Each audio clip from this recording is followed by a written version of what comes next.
basis. Gewoon, wat is eigenlijk? Dit is kort, letterlijk kort. Ben ik gebeld door mijn schoon. Het is een staatsbezoek. De belangen van de kolonisator. Kulturu Open Mic. Uw verhaal vertellen? Bel of app naar 858-8943. Tot dan!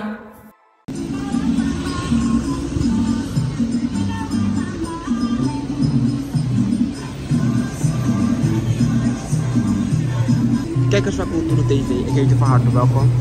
Ik pak vandaag deze video niet om dak- en thuislozen een slechte naam te geven of belachelijk te maken. Maar wat wij in de binnenstad van Suriname hebben geconstateerd, is dat continu en met elke dag dat voorbij gaat er steeds nieuwe daklozen komen. Hier in Suriname roepen wij ze zwervers, maar ik vind dat geen gepast woord. Dus ik zeg dak- en thuislozen. Ik heb je daar net een video gewezen hoe een man op straat danst. Het kan zijn dat hij ook mentaal niet bij is. Maar er zijn heel veel van anderen die vragen naar geld. Oh my god, kijk je daar. Kijk je daar, bijvoorbeeld. Het kan heel lastig zijn. Laat zeggen iemand met snelheid. En deze man springt voor je auto. Is dat wel een probleem. Zo kan ik nog dus verder op gaan. En dan kun je ook zien dat er andere dak- en thuislozen zijn die achter je rennen. Alleen voor een beetje geld. Dat u ze zelf niet wilt geven. Maar ze blijven dus gewoon achter je rennen en heel wat dingen zeggen. Het is lastig. Ze vallen dus ieder lastig.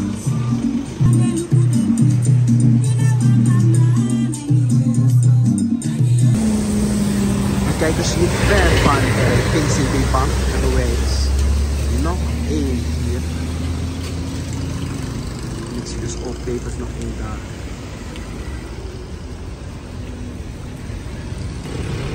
De mensen hebben geprobeerd de 1000 daklozen te helpen. Ze hebben geprobeerd om ze dus van de straat te krijgen. Maar ze gaan dus terug. Bepaalde vluchten, bepaalde vluchten. Dus hoe je keert of draait, gaan ze terug. Daarom dat er niet zoveel wordt gekeken naar hun. Er zijn wel mensen die dus eten voor ze brengen, af en toe. Maar voor de rest dan moeten zij het wel zelf bekijken.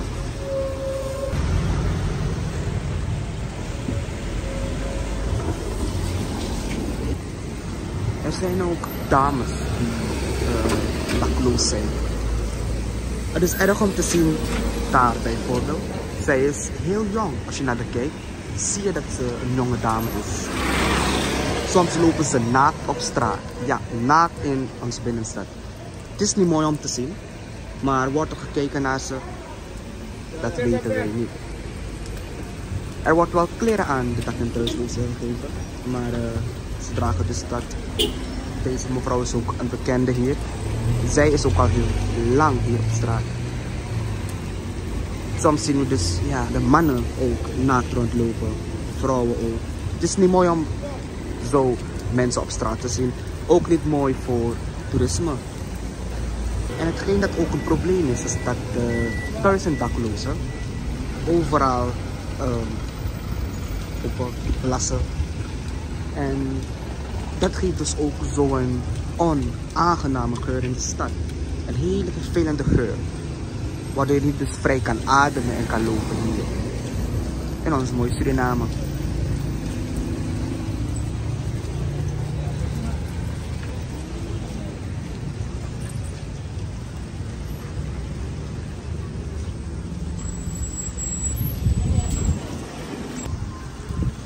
Aan de kijkers van Kulturu TV, nogmaals, ik doe dit niet om de 1000 daklozen belachelijk te maken of ze uit te lachen.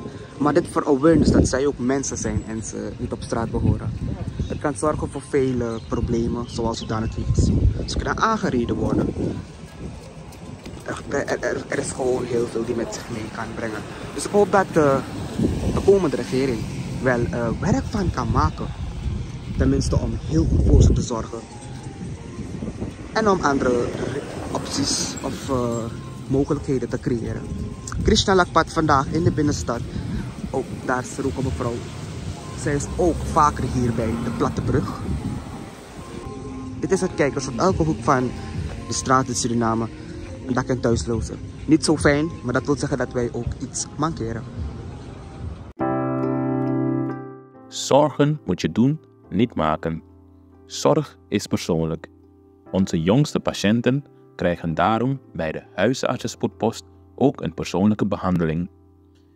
Onze artsen zijn zeer bekwaam in het opvangen en behandelen van uw kind. Huisartsenspoedpost Suriname. Uw zorg is onze zorg.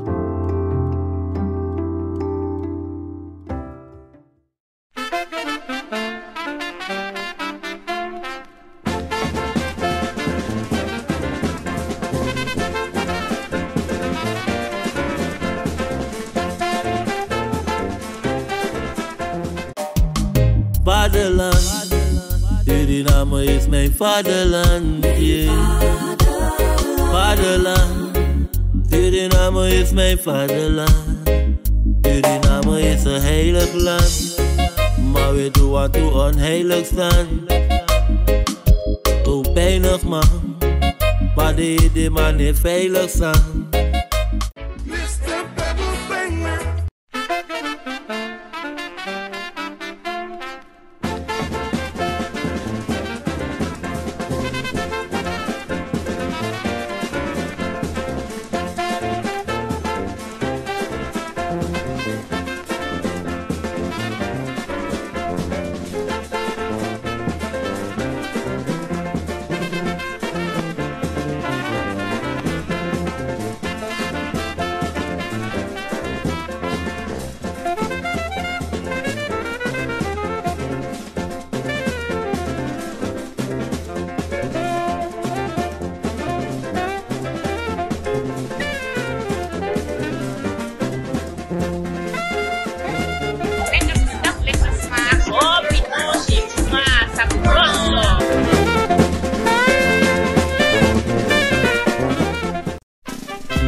Ben jij een gedupeerde van de toeslagenaffaire, ouder, kind of ex-partner?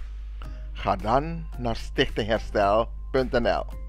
Herstel met dubbel L. Met Stichting Herstel kom je er wel.